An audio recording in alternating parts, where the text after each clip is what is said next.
Now, concussions remain a major concern at every level of football. During the next 5 days, we're going to explore how concussions have changed the way the game of football is played and practiced, and we'll take you inside the practices of youth football. Now, this morning we are looking at the medical side. What has changed in the last few years? And as reporter John Kipper tells us, what we still don't know.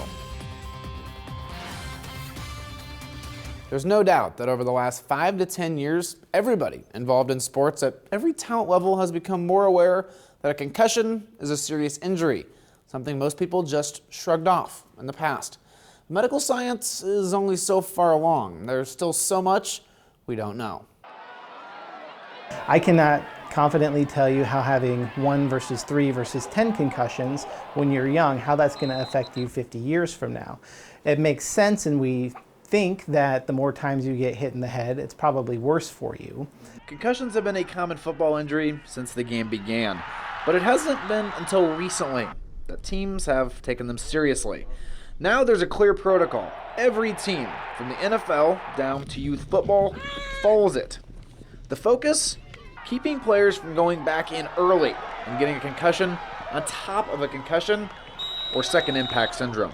That's the stuff that people can actually die from. Once an athlete is in it, they go through a series of milestones with no set time period. If it's a kid, those include feeling normal, completing a full day of school, then gradually completing a series of exercises. If they have no headaches, blurred vision, concentration problems, or any other symptoms, they're clear to play again. And while concussions happen the most in football, you can get them in almost any sport.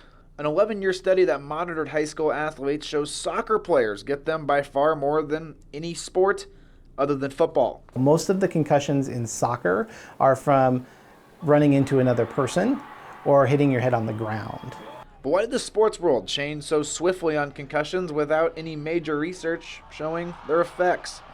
Well, multiple reasons, but a big one: suicides by high-profile NFL players, later revealed to have CTE, a degenerative brain disease caused by head trauma. Anytime there's high-profile cases of, for example, CTE, once that is in the public eye, people want to know more about it. But the connection between CTE and youth and high school sports is unclear. Every confirmed case has involved an NFL player. Yeah, there haven't been any confirmed cases in younger populations that I'm aware of at this point in time. And over those last 5 to 10 years, youth football across the country and here in Omaha has changed the way they practiced and played. We'll tell you just what they're doing to make the game safer on Tuesday. Reporting in the studio, John Kipper, 3 News Now.